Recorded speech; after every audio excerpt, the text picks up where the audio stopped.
It's looking good. It says, look at Faith. Hey, everybody. I'm not sure if we are live or not, but I believe that we are. Welcome to the Ocean Lab, live from Antarctica. We are so excited to be testing this out. We're trying some new software, and oh, look at what the cat drug in.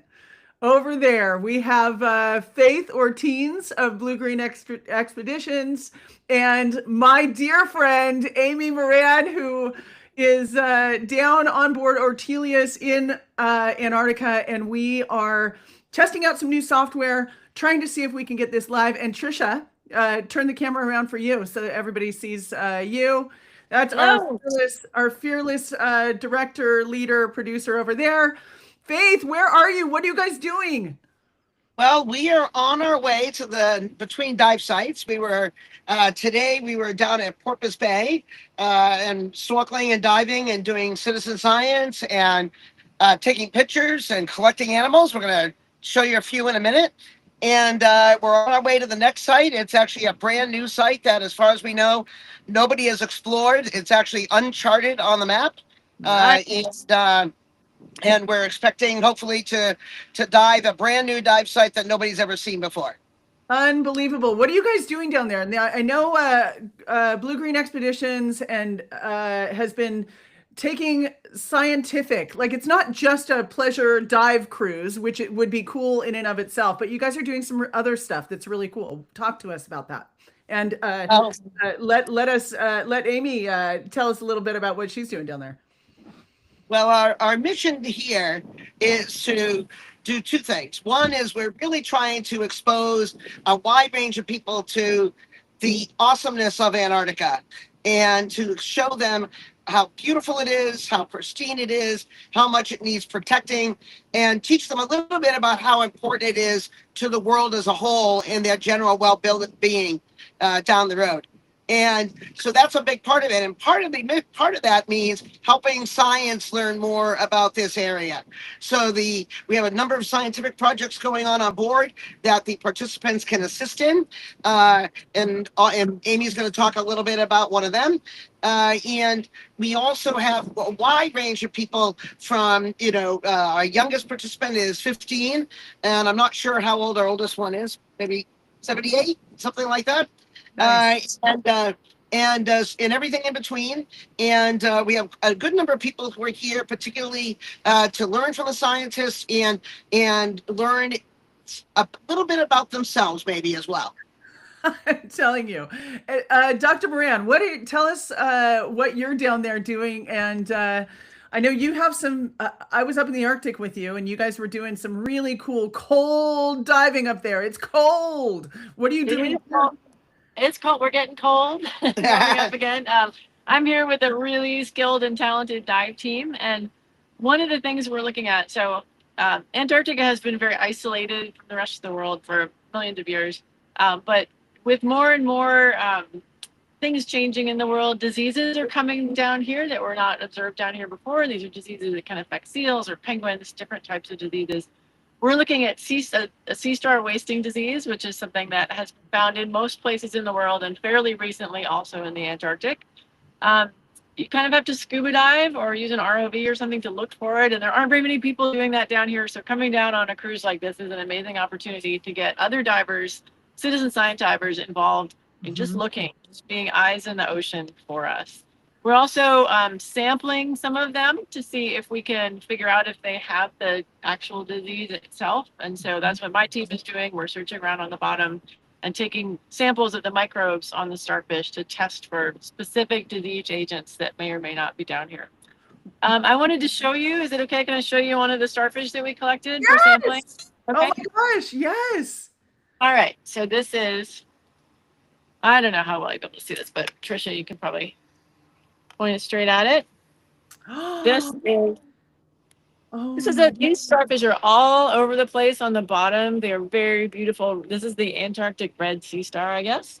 Odontaster validus, very common, very beautiful, and one of the ones that gets the disease that we're looking for. So we've been paying a lot of attention to these. We have one other really cool thing to show you, which is not related to the sea star wasting disease project.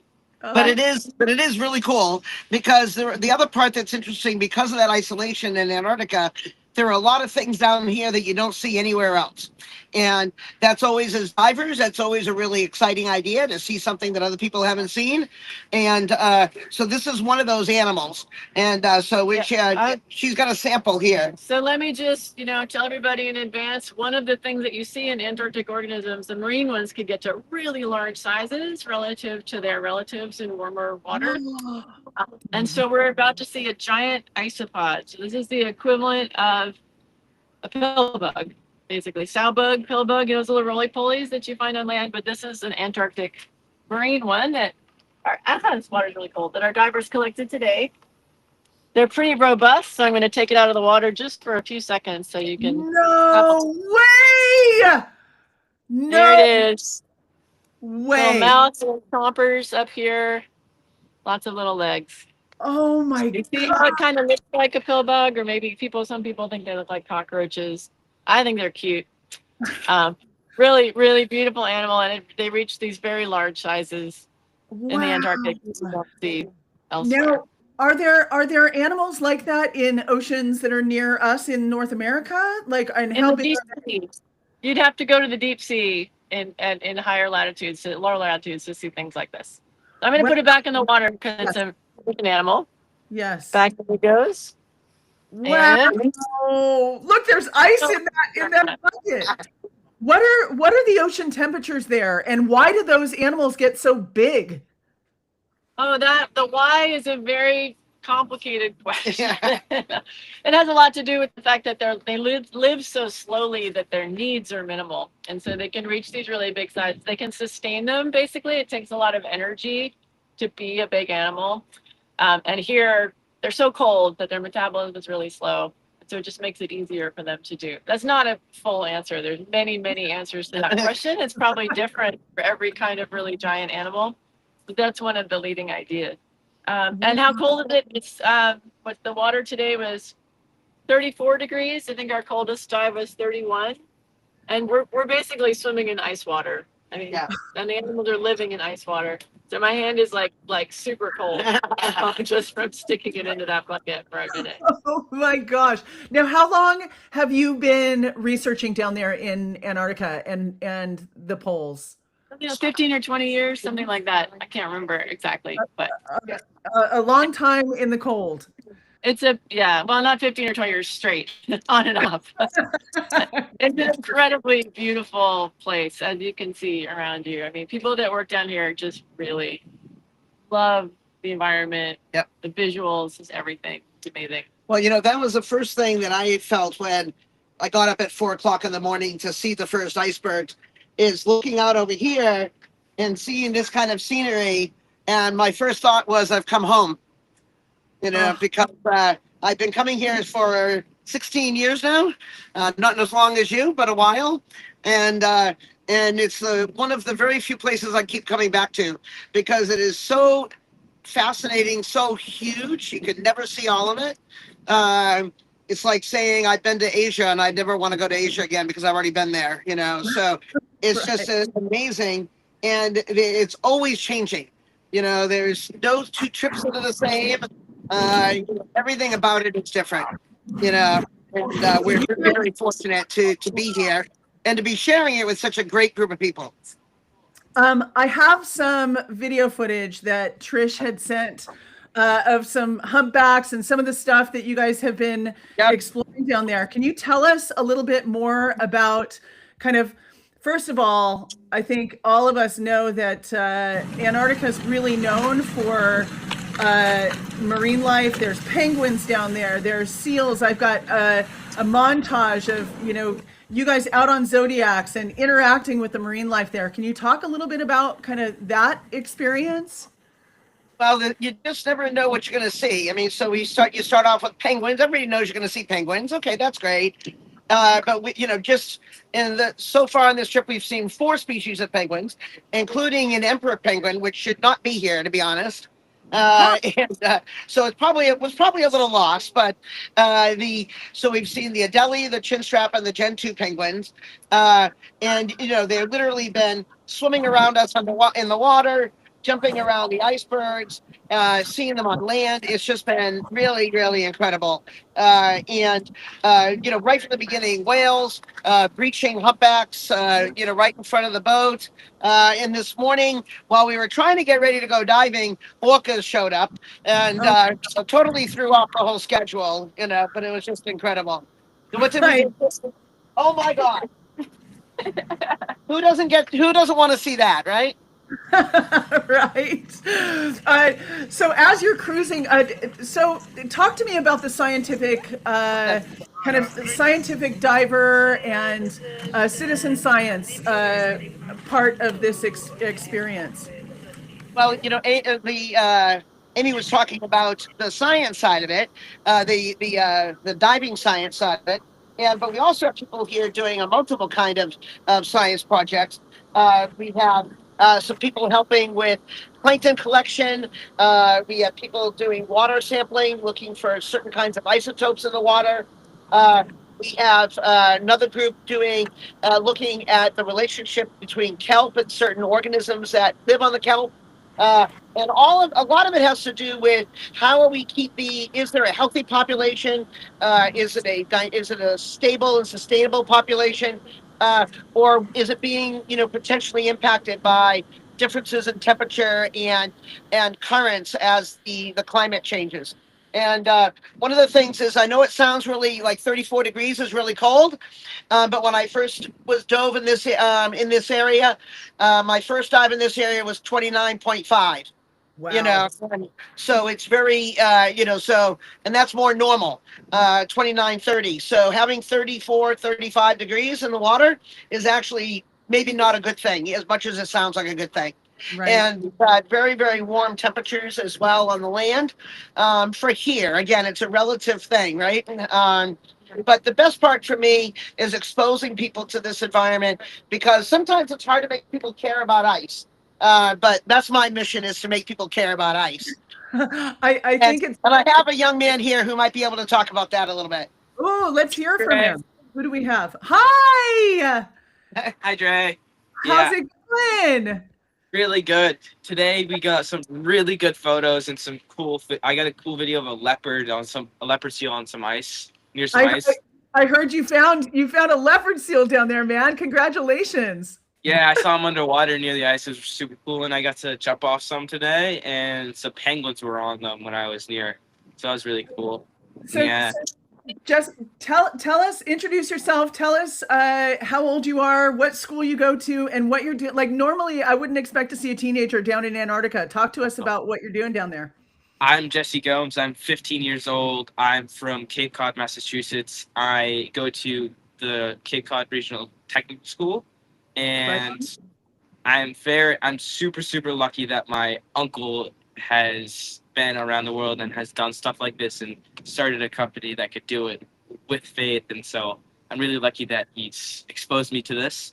And I've been on other trips around the world, which is really nice. And I'm really lucky. And so just doing this is really cool. And how you do it is through scholarships, sponsorships, and just meeting people. If you go to like DEMA and other things like that, you can meet some really cool people that'll do stuff like this and take you places if you get the scholarship. Yes. And really, really cool. Diving and snorkeling is amazing. Okay, so you're 15 years old and you're scuba diving in Antarctica. I'm snorkeling in Antarctica, yeah. Snorkeling with bunches of divers all around. What is it like? Like, were you intimidated at first, like getting into the water? Tell me about your first time in freezing water, and what was it like when you first jumped in the first time? The first time down here, or do you want me to talk about the Arctic too, or just down here? How about both? Because you are bipolar officially now, right? Yeah, I am officially. When I was in the Arctic, it was really weird. I was super excited and nervous, especially with the dry suit. I did not want it to leak, and I was super nervous with everything. But once I jumped in and I just didn't feel anything, it was super exciting, and I just was so happy. And down here, the first time was a couple of days ago, 2 days ago. I was just ready, business as usual. It was super cool. I got to see some really cool penguins. I was so excited. But yeah. Amazing. So tell me, like, are you part of, I know when we were up in the Arctic, you were part of some of the research and you'd go out. Tell me about like what it's like being a citizen scientist on board these. You kind of get to rub shoulders with some super cool, smart people, right? Yeah, you really do. On the Arctic trip, especially, Angel, talking to her was incredible. She's super smart and an incredibly accomplished woman, and it was super cool talking to her. And even with this trip, I've done actually. I got more into the science, and I'm doing a little bit more for it. I'm doing some collections. It's really cool meeting some really smart people, and it's just really amazing to rub shoulders with all different types of people, like photographers, scientists. It's really fun. It's really exciting. Cool. What are some of the things like are when you are on the Zodiacs, like there's little Zodiac, I mean, the boat isn't constantly moving. You stop, you get on a Zodiac, you go maybe sample. Are you, Yeah. what are some of the things that you do when you're on board and being asked to be part of the research team? Well, I haven't done any of the research on the Zodiacs. I've only done snorkeling research with one of a friend and a scientist where he's doing stuff with the microbiomes and stuff, and it's Ooh, really what do you cool. do? We're snorkeling and we got to collect some seaweed, algae, and to take samples and send back to a lab to get sampled and all that.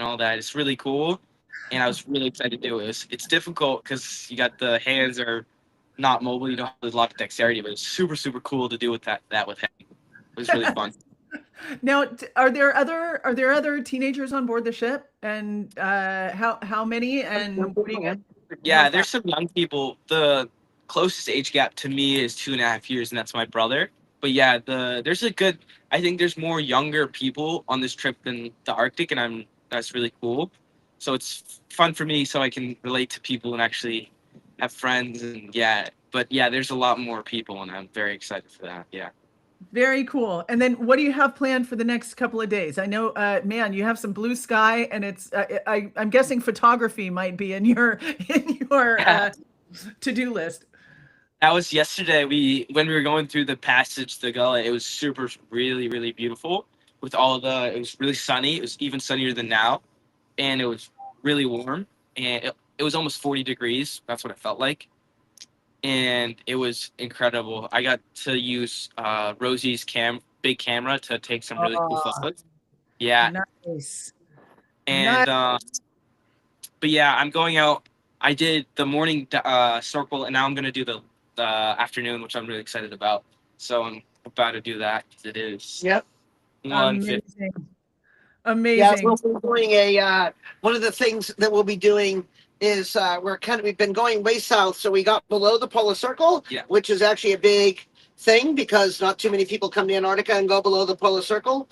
So we got to do that very early on in the trip, and we've spent all of our trip doing that so far. And now we're working our way back up north, and we're going to end the expedition in the Deception Island. Yeah. And we're actually which is actually a collapsed caldera, so a volcano. So it has a lot of historical significance as well because it was an old whaling station. But it also has some very unique marine life there because the water's a little warmer from the heat of the volcano because it's still active. Wow, amazing! Fun, huh? Yeah, so cool. So Faith, like you and Paul kind of started Blue Green with this idea of bringing all types of people into places that they wouldn't normally go. You know, I know Jesse, I'm sure 5 years ago, Jesse, you weren't thinking, wow, I'm going to be snorkeling in Antarctica. But yeah, I know, right? Faith, can you tell us kind of like what your hope is, you know, in that Antarctica space? What are you hoping to bring to the world? And I know you have a lot of outreach that's going on. Talk to me about kind of your mission over the next like 3 to 5 years. Well, my big mission is to hopefully use these expeditions to not just provide opportunities for scientists to maybe get to places that they can't normally get to, and to get us help from people they can't normally get, but to really create polar evangelists, for lack of a better word. I want people to go home and understand a little bit more about why this place is important and why we should be protecting it, and to actually get involved in doing that and making better decisions. Because decisions are made by people who show up. So all these people have shown up, and hopefully they can help make better decisions for the world, so that we can still have a place like this.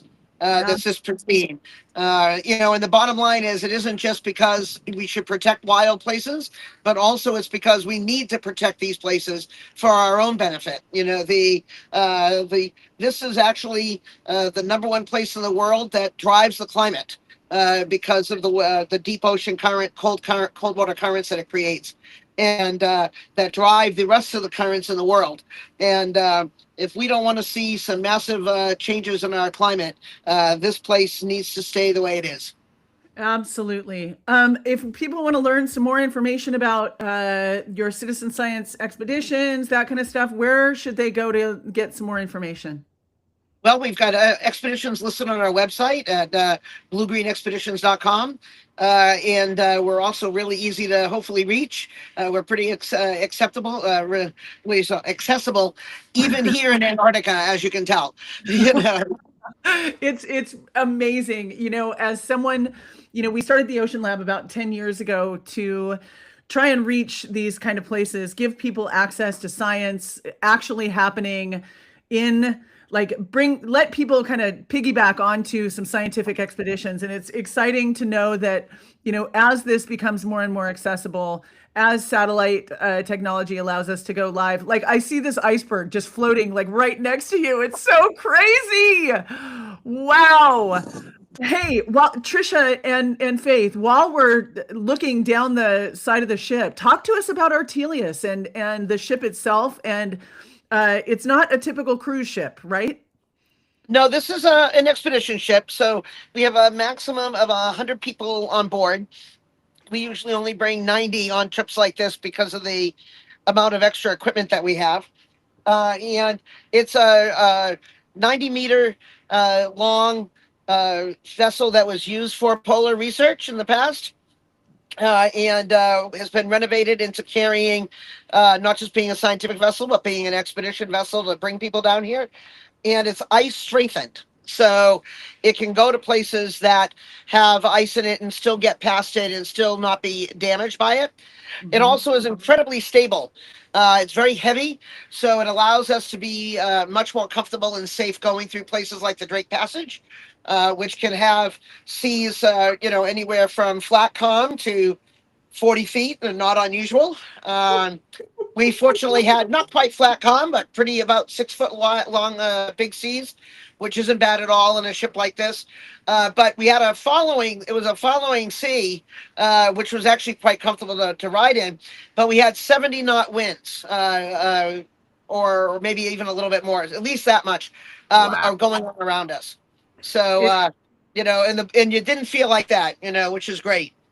Amazing. I am wearing my beanie in solidarity with you. I'm in Laguna Beach, nice and warm up here, but it looks like a little bit of a different climate, just a little. But we're very comfortable right now. I don't know about anybody else, but I mean, I'm out here in a long sleeve, shirt and a vest, and it's a little scary, but I'm very comfortable, One last thing, I've got some amazing footage of some artists that are on board. Can you talk just really quickly about what's going on with your art program and kind of that what's happening on board there? Well, we started the art program about 2 years ago when we were in Antarctica 2 years ago. And we brought Rosie Poirier on board, who's an artist that I'd met from the Our World Underwater Sculpture Society. And she was really trying to find a different way of communicating with people about science and using art to engage people in science. And I thought that was a really interesting concept. And we were also using the expedition 2 years ago to commemorate the 150th anniversary of the Challenger expedition, which was the very first big oceanographic survey expedition. And back then, 150 years ago, cameras were, pretty primitive, and they use primarily art, drawings, scientific drawings to record their observations in the animals. So I thought it'd be really cool to have artists on board who could kind of, follow in that tradition. And everybody was really interested. And so we decided on the last expedition to kind of really grow that aspect of it. And there was so much interest in getting other people involved on the ship that on this expedition, we actually recruited young scholarship students who were interested in using art as a communication method to join us. So now she has an entire team of artists and it is creating more. So it's pretty awesome. Yeah, it's that real like nod to STEAM in the space of being able to, like, science and art really are so they're hand in glove, and you can't, or they could be, Well, I just want to thank you guys so much for taking the time out of your amazingly packed schedule to test this out. It looks like, we're going to be, I know for a fact, you and I are going to be doing way more of this kind of stuff. We have a lot of really exciting projects kind of in the works. And I'm stoked that Trisha is brave enough to try this. We're so grateful for the two of you guys. And Trisha has... Well, we're grateful for being here. Yes, look at how perfection that is. Wow, look at the reflection of the sky. Wait, Trisha, just hold it really steady right there with that reflection. I think I'm going to get rid of me, and we will leave everyone with this. Wow, that is absolutely stunning. And I want to thank everyone for joining us. And stay tuned, because we're going to do way more lives, hopefully from Antarctica and the other pole, and all over the world with Faith in Blue Green. Thank you guys so much for joining. Thank you. Ciao, ciao. Bye, guys. Bye. Bye.